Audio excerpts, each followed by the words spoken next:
The River Ruhr. At first glance, it seems idyllic.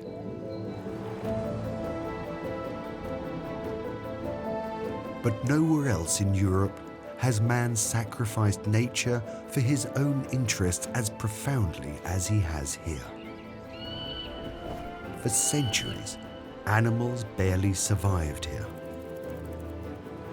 However, the decline of heavy industry marked the beginning of a brand new chapter in the life of the Ruhr Valley.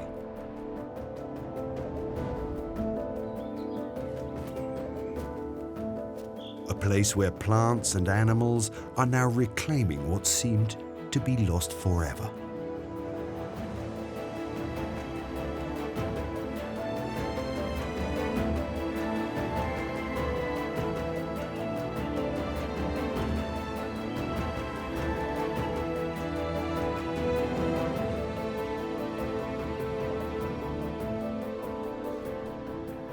Today, the industry of the Ruhr Valley blazes with a different light.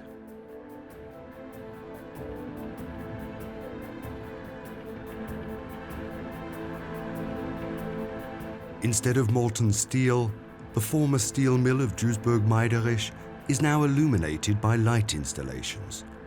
There are no other signs of life. But that doesn't mean there is no life.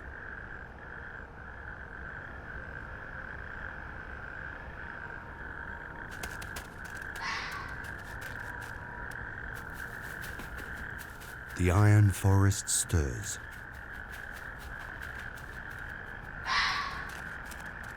Why are desolate wastelands irresistible to some animals? What are they looking for amongst the scrap metal and steel monsters?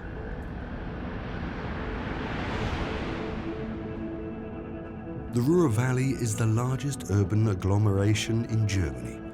5 million people live in 15 cities. Metropolis borders metropolis.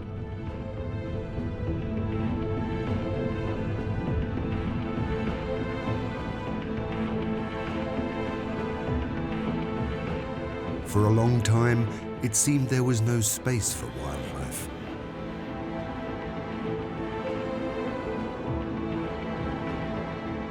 Even today, smokestacks still darken the sky, but their numbers are falling.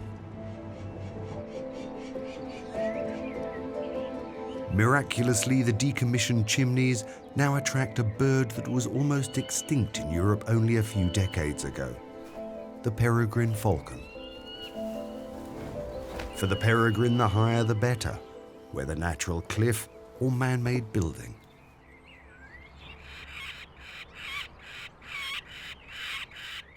Its chicks are only 3 weeks old and have already developed a hearty appetite.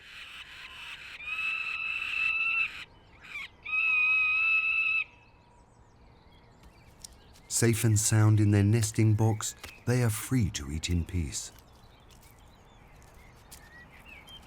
The Ruhr Valley is ideally suited for the comeback of this charismatic bird.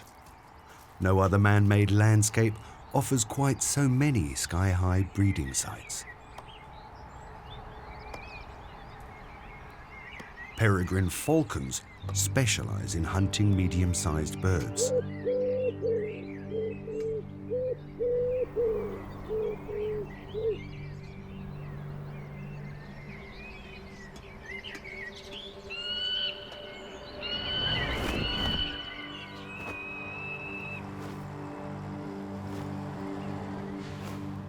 The wood pigeon is now a common bird in the region and the perfect size.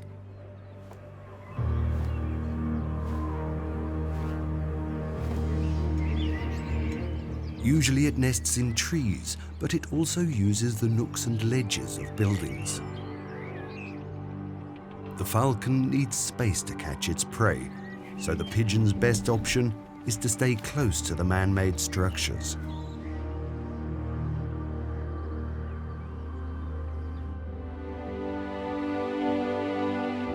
The River Ruhr flows 120 kilometers down the valley and lends its name to the whole region. Despite once being Europe's biggest industrial area, a few green areas have survived. The remains of the riverbank forest suggest how it might have looked 300 million years ago. Vast rainforests growing in a tropical climate. Decaying trees then sank into the mud and were transformed over millions of years into what humans most desired: coal.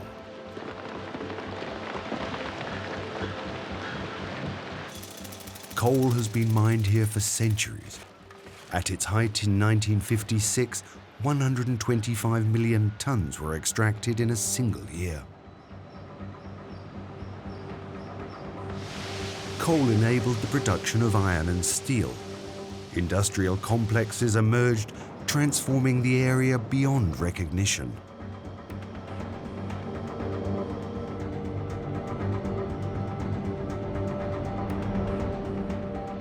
The decline began in the 1970s, when demand for the Ruhr's coal began to dwindle.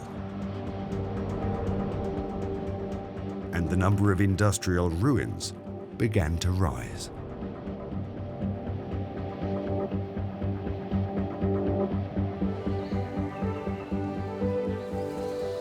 Since then, nature has been regaining ground, largely unimpeded.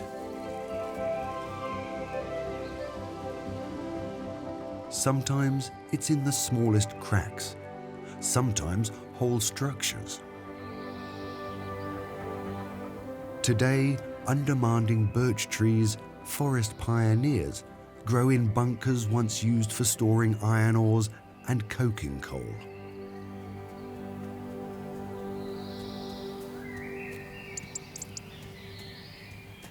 Foxes are famous for their ability to adapt to new habitats.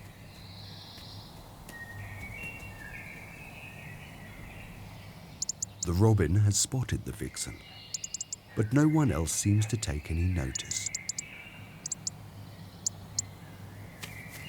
Within the ruins, it can search for food in broad daylight without being targeted by human hunters.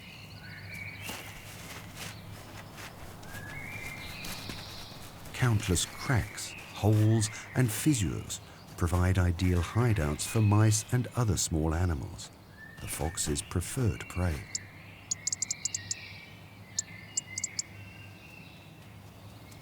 Provided there are enough hedges and woods nearby, many a former forest dweller finds these abandoned steel mills with their various hiding places to be the perfect habitat.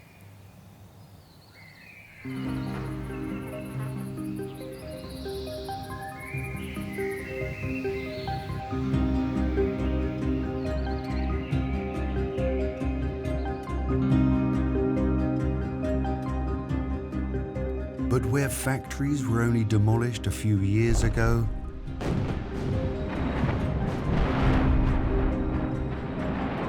everything lies abandoned. It will take years for bigger plants to take root in this compressed soil, and yet there is someone for whom this surface is just right: the little ringed plover.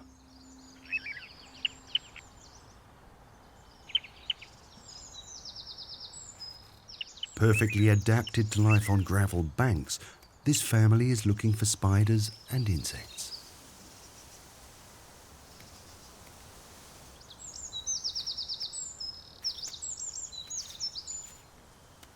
Quick as a flash, the birds move from place to place, essential for survival in open spaces. The young ones are on their feet from day one, mimicking their parents.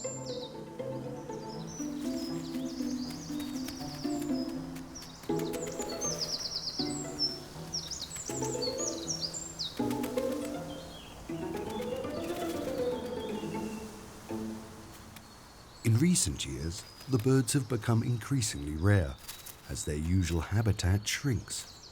New breeding sites like this demolition area are a great help.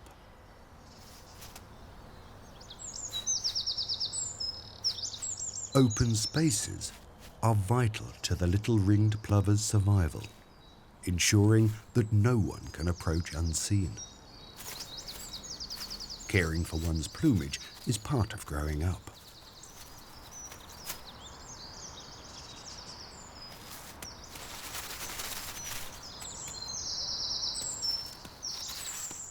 Even though the young ones will soon fledge, they still seek their mother's warmth and shelter.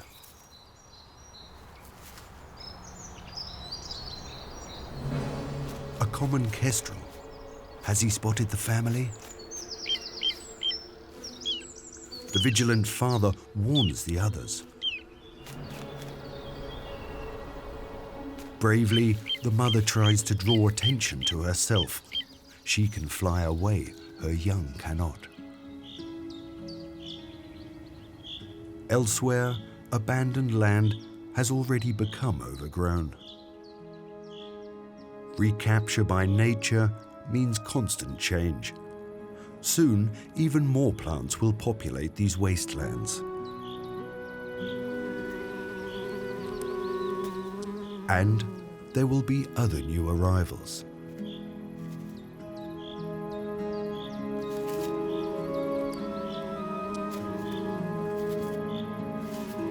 Plant pioneers like the viper's bugloss have a hard time on the compressed and poisoned ground. But where they succeed in settling, they offer insects a taste of paradise.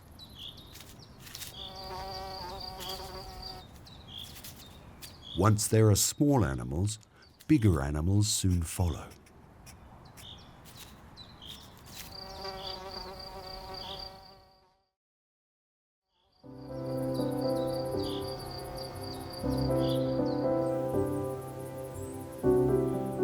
Where vegetation and abandoned equipment provide enough cover, one popular garden dweller finds shelter. The hedgehog has a hard time surviving in clean and tidy suburban plots with neatly trimmed lawns. But here, there are plenty of hideouts for this mother and its offspring.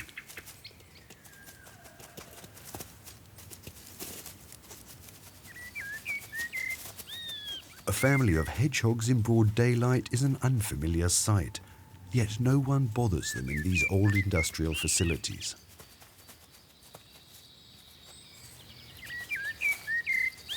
While this male is off looking for food on his own, his sibling still begs for milk as mothers nurse their young for 6 weeks.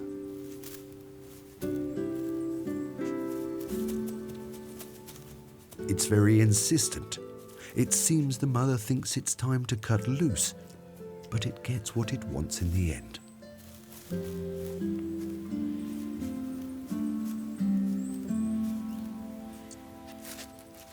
There are plenty of treats to be found in the foliage.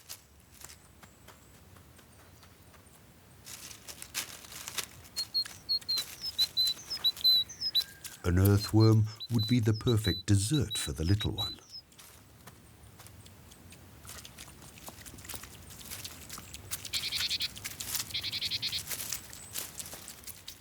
But the brother has no intention of sharing.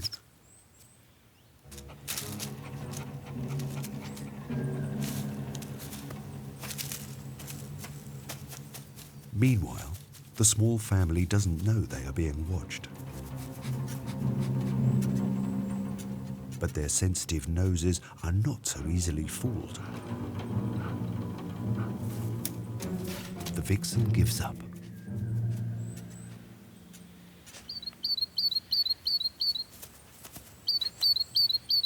There are many interesting hideouts in amongst the rusty mining gear, some of them offering shelter.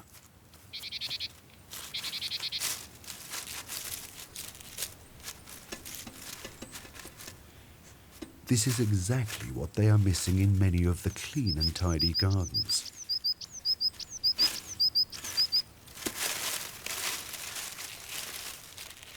The best shelters come from a time when the Ruhr region was exploited to its fullest.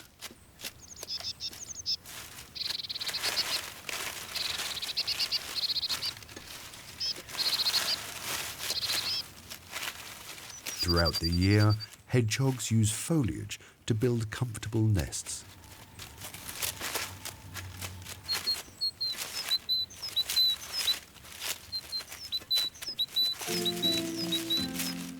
An ideal place to sleep.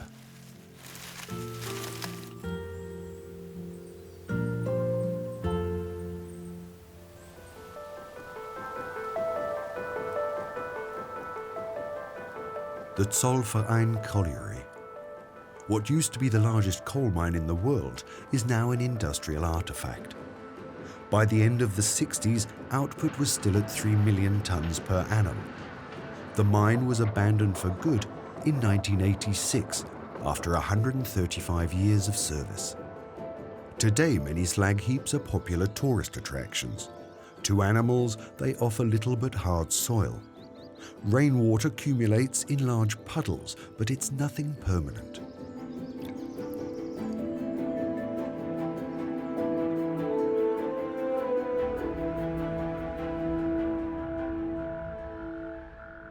And yet, surprisingly, one can hear a concert during the mild spring nights in the seemingly dead junkyard. A couple of natterjack toads. Once he's found her, the male holds tight to his mate. Meadow wetlands, the original habitat of the natterjack toad, have largely been destroyed. As a result, they must relocate to artificial habitats.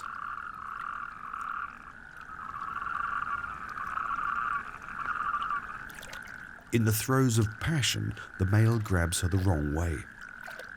It takes a while for them to find the right position again. Today, the endangered toads can be found in very high numbers on the wastelands between Rhine and Ruhr. But why and how?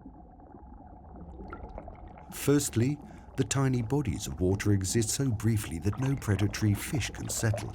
Secondly, the water doesn't drain immediately, giving the tadpoles the 3 weeks they need to develop into fully grown toads, the shortest period needed by any amphibian in a temperate zone.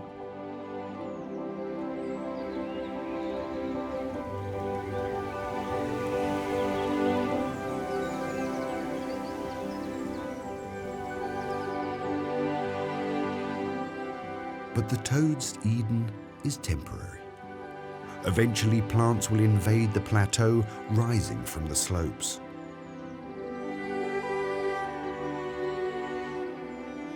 Of course, these huge heaps have come from underground. Mining often leads to cave-ins, and groundwater fills these sinks, creating fens and lakes. Now they form a patchwork of different wetlands, along with the remains of the Ruhr's old water meadow. A watery wilderness attracting many animals, including the grey heron. These stork-sized fishermen nest in large colonies in tall trees, preferably close to water.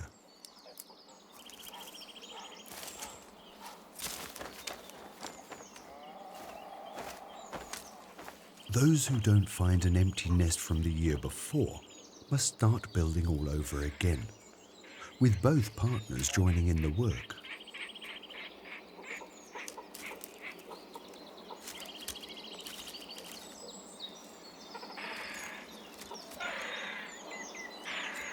Once business is taken care of, it's time for pleasure. The heron population in the Ruhr Valley increased significantly after heron hunting ceased. The waterlogged forest reveals what the whole Ruhr Valley would look like if it weren't for more than 800 pumps that constantly drain away the groundwater. Watery Lake is one of the oldest examples of mining subsidence. The calls of black-headed gulls bring it to life. Beneath them, their nesting sites reveal an entire drowned forest.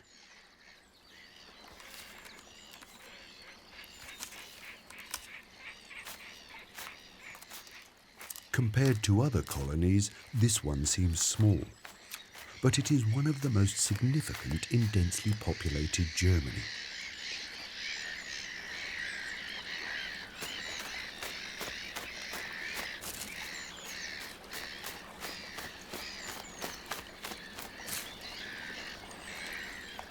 The chicks are able to swim from day one, though they rarely dare to leave the nest.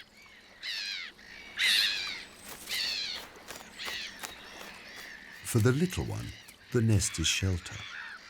Despite a rotting cadaver washing up, the parents refuse to abandon the site.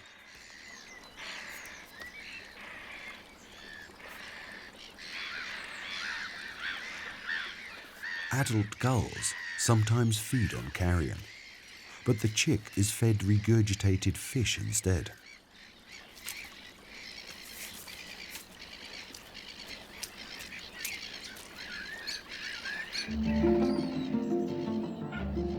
It's hard to believe that this oasis is just an unintended byproduct of mining.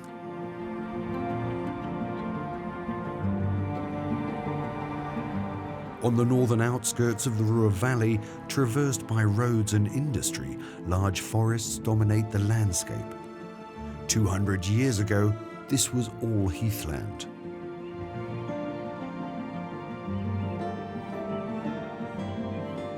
Incredibly, these woodlands also owe their existence to mining, as the mine shafts had to be supported by wooden pillars.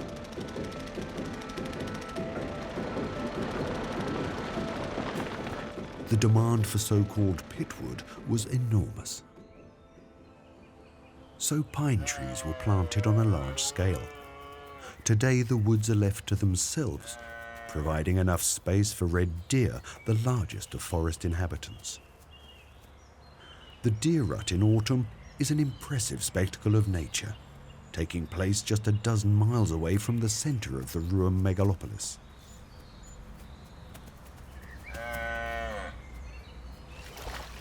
Roaring stags impress both rivals and does with their far-ranging calls.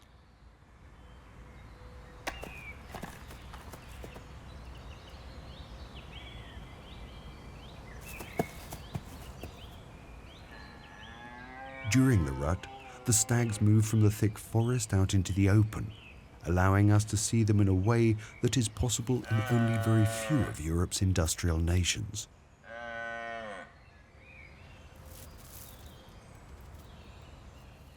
As only the strongest male is allowed to mate, stags do challenge each other, but real fights only break out rarely.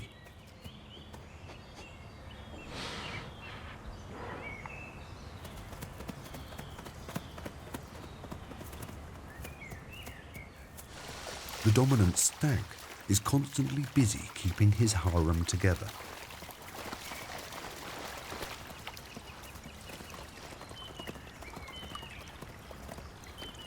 Who the females will mate with is still unclear.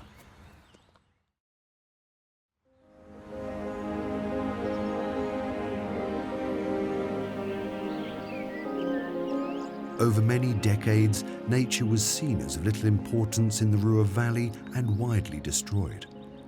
Yet people searched for a way of compensating for their loss. The gloomy working-class neighborhoods have become neat suburbs now, but a 150-year-old tradition is still cherished. Klaus Schmelzer is one of about 10,000 breeders of carrier pigeons in the Ruhr Valley. He used to work as a foreman in the coal mines and got his first pigeon loft when he was only 14 years old. His hobby helped him deal with the hard work demanded by his job.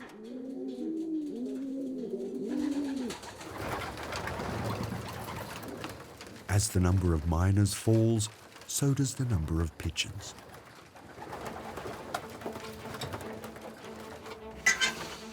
Race days are the highlight of the year for pigeon fanciers.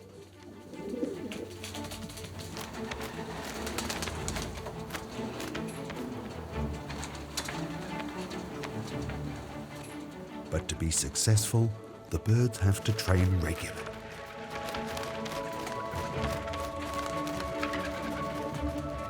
Under the watchful eye of their owner.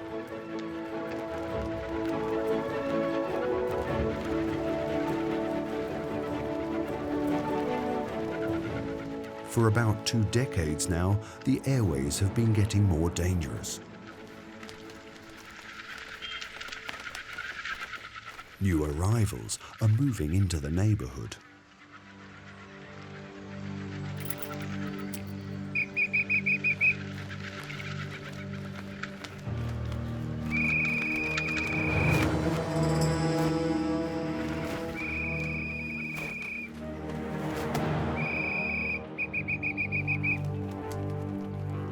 Occasionally, the odd pigeon fails to return. Peregrine falcons don't distinguish between wild pigeons and those beloved by breeders.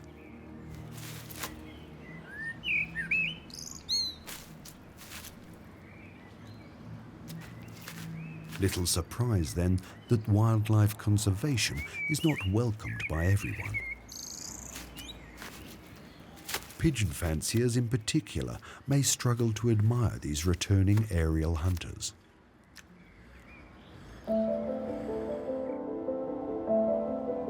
In many places, today's Ruhr Valley appears quite green. The vestiges of industrialization, like this old foundry, are now just monuments to decay. Leftovers from a noisy and hectic age. But these images also bear witness to an era of economic prosperity, with full employment in the Ruhr.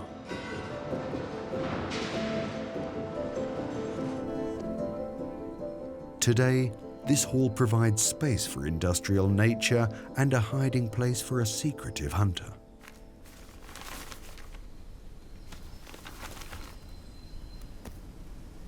Beech martens are amongst the first to take possession of abandoned buildings. As former rock dwellers, they have adapted well to living in man-made structures.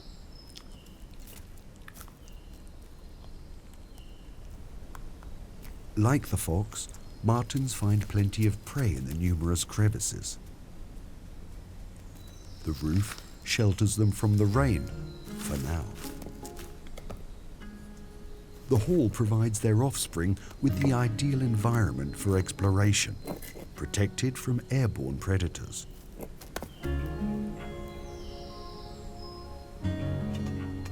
Though it's not always easy.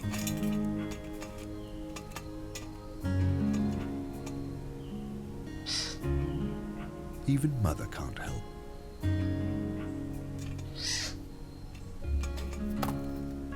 She has other things on her mind. There's an abundance of little rodents in these ruins, making them ideal spots for a mouse catcher.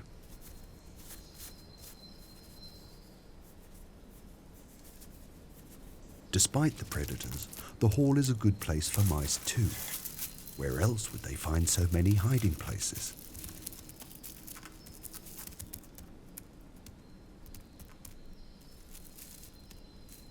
Fortunately for the mouse, the marten is soon distracted.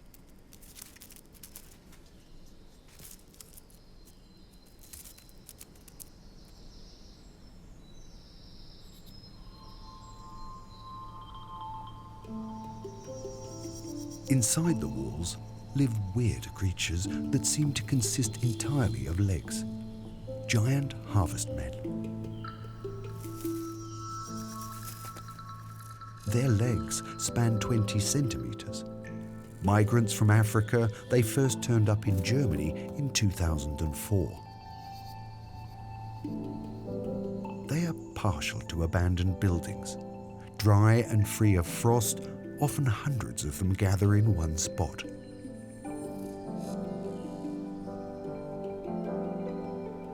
When threatened, they shake their bodies to warn neighbors and confuse predators.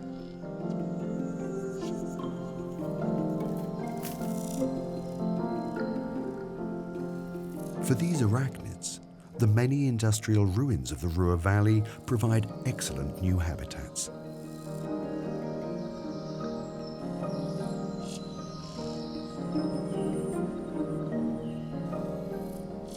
But these bizarre creatures aren't the only animal migrants here.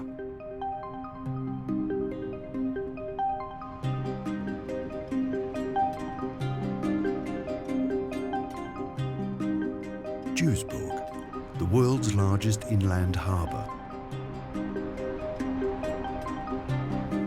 Animals that usually live much further south have settled down here.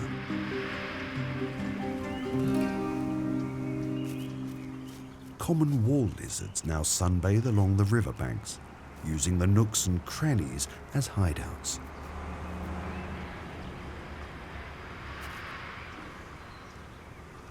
Somehow, Duisburg Harbour now boasts one of the most northern populations of the species.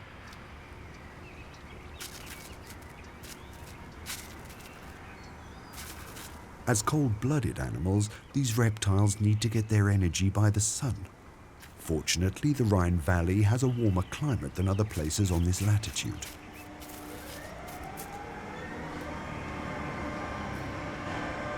How they got into the harbour is unknown.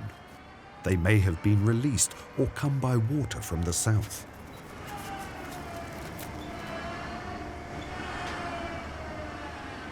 A different immigrant surely came by ship. The Chinese mitten crab. Introduced to the North Sea at the beginning of the last century, it has now conquered the Ruhr and the Rhine, amongst other places.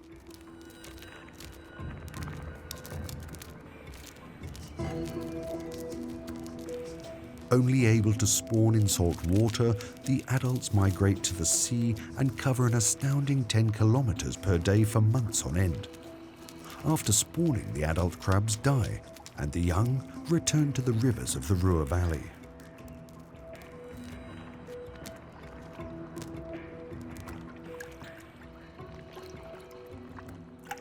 Along the way, they must repeatedly return to the water to find their food. Freshwater plants, small fish, and even mussels.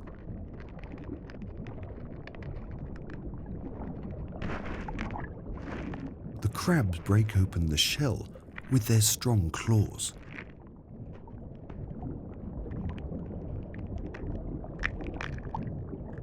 But they also annoy the fishermen by cutting their nets, and no one has been able to stop them from spreading. Recently, the crabs have been exported back to China, where they are a rare delicacy. Not all wildlife can cope with the hustle and bustle of urban spaces.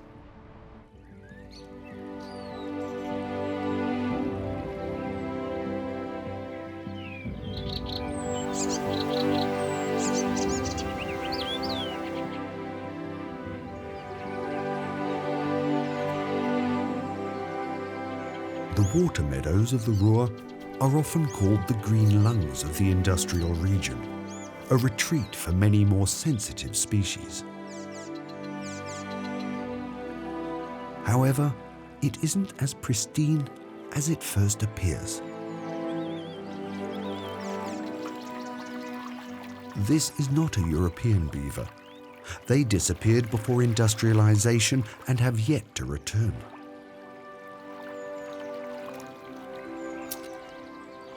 Neither the exotic slider turtle nor the nutria are native to the region. Nevertheless, in the protected areas of the Ruhr's floodplains, they find shelter alongside many original inhabitants.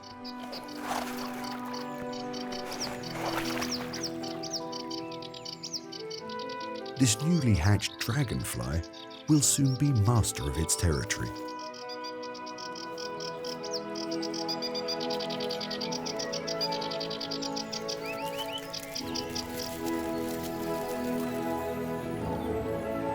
And even a rare grass snake has made the area its home.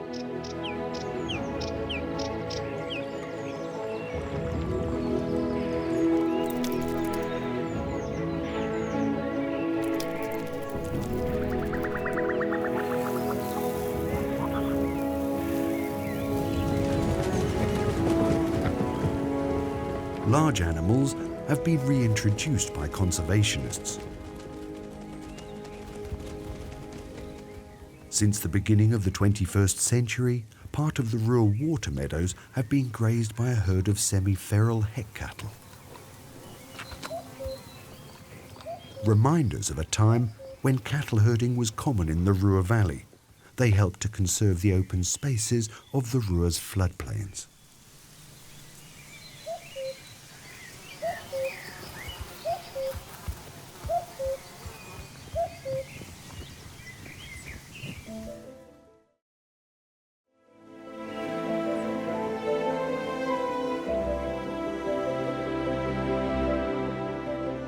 The Ruhr Valley features a fascinating mix of ancient and new natural landscapes. More than 150 artificial table mountains now rise above what was once flat country, reaching heights of up to 100 meters. Some slag heaps are still used and grow into bald mountains. Others are slowly being reclaimed by the forest.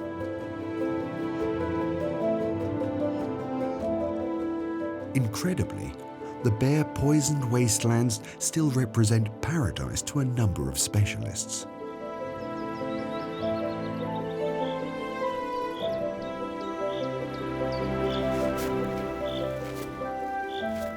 The blue-winged grasshopper is one of them.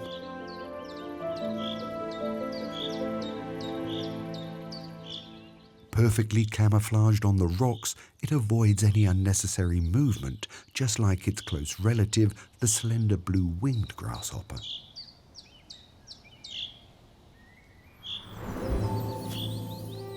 When threatened, these wasteland pioneers reveal their true splendor.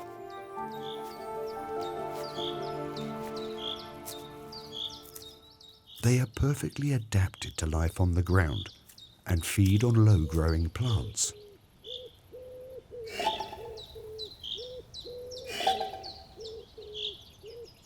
They also shun chirping in favor of visual communication. Leg movements convey information without making a sound.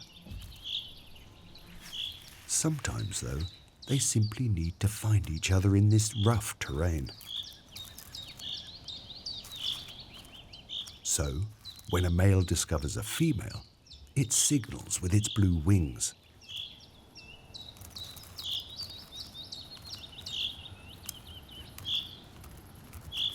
A match made in slag heap heaven.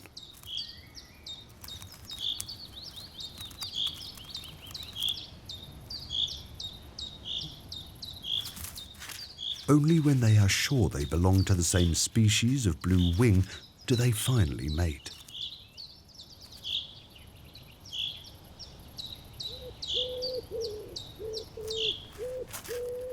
Natural barren landscapes have almost vanished in Central Europe, and the grasshoppers depending on them are highly endangered.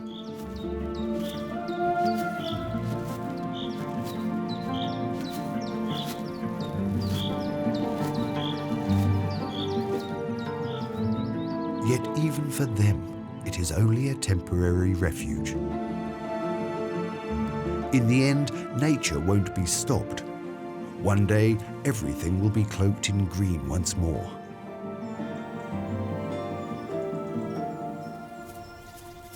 This squid is playing its part as a master gardener. It ensures the spread of tree fruits such as acorns and nuts by collecting them and burying them for the winter.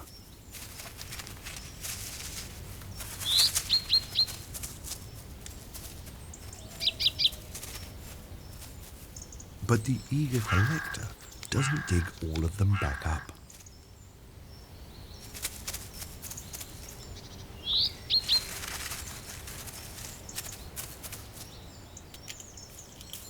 The missed fruits sprout into new shoots, which will in turn grow into a forest over the next 30 to 40 years.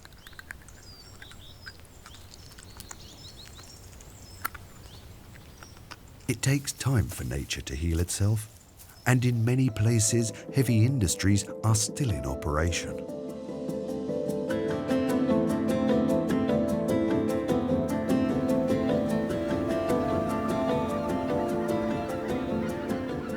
some well-travelled visitors have made a virtue of necessity.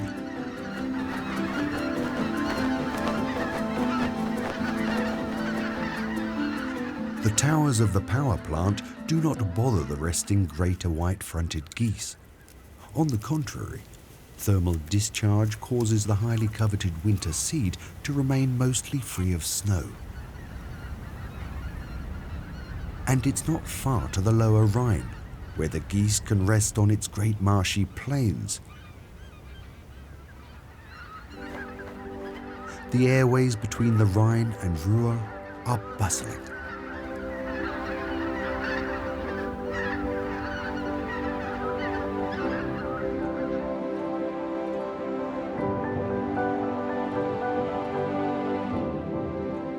Great industrial complexes are still growing, and stacks are still smoking in many places of the Ruhr Valley. But the Emscher is an example of how a region can be improved by human intervention. The river had served as a sewer for decades and was Europe's biggest cesspool.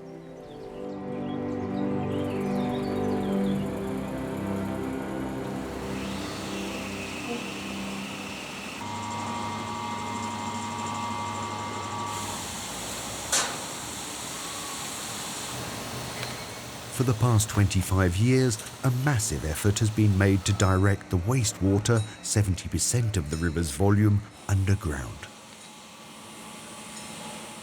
Over 400 kilometers of piping is now due to carry the wastewater, channel it underground, and return it into the Emscher after it has been purified in a treatment plant. The goal? To restore the entire course of the Emscher River.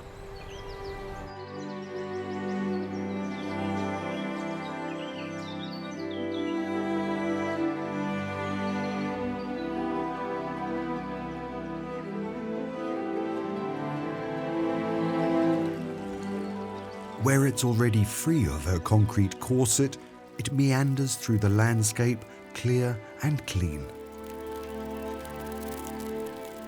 The new habitat appears to be tailor-made for the banded demoiselle. These heat-loving insects need small streams that are not too densely vegetated and still receive ample sunshine.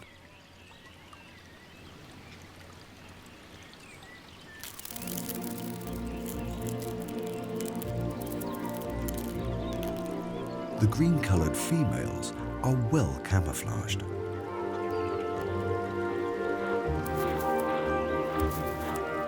The flashier males try to impress them with courtship dances that show off their full splendour.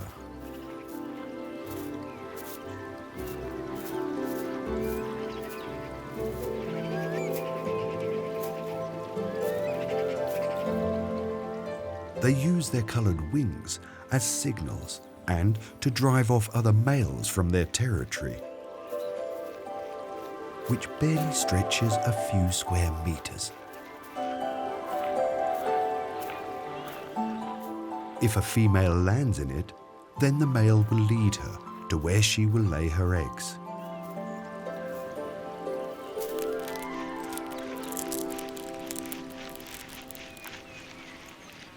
The couple then form the usual mating wheel. Shortly afterwards, the female lays her eggs, and the larvae hatch about 9 weeks later.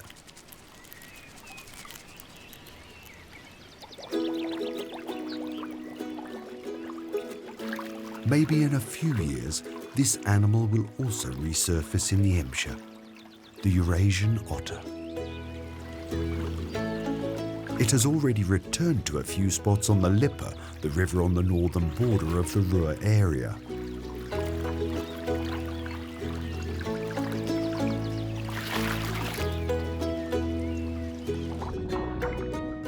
This big marten needs clean waters in which to hunt for fish.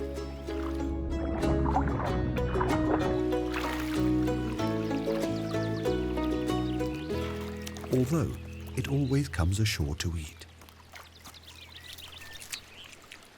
For 50 years, the Eurasian otter was extinct throughout North Rhine-Westphalia as it was unable to find clean water.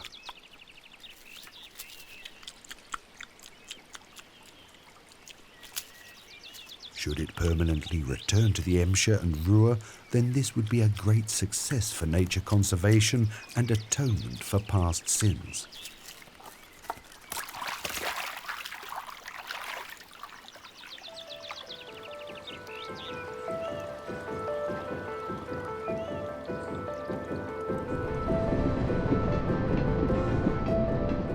For decades, the air in the Ruhr Valley was polluted and the land exploited and abused.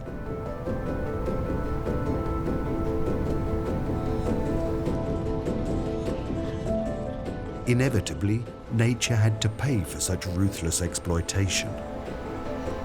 However, with its incredible power of regeneration, it manages to thrive even on ruins.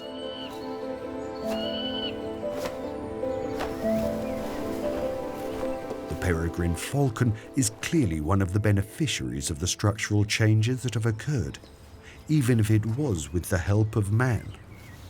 The Ruhr region is now home to more of these elegant raptors than anywhere else in Germany.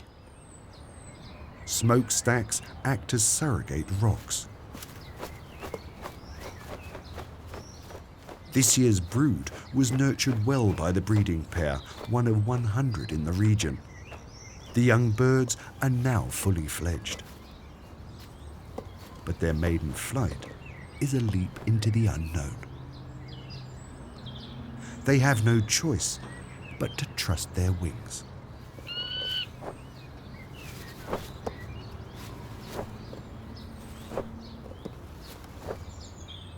To encourage them, the parents refuse to feed the youngsters until they take to the skies.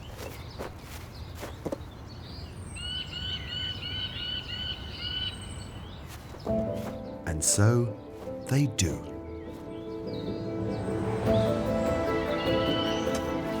No animal is a natural-born master of flight, not even the fastest flyer on the planet.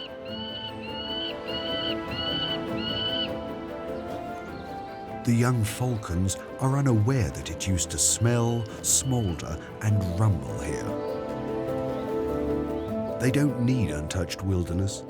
The only things that matter to them are whether they can hunt and whether they can find high enough places to nest.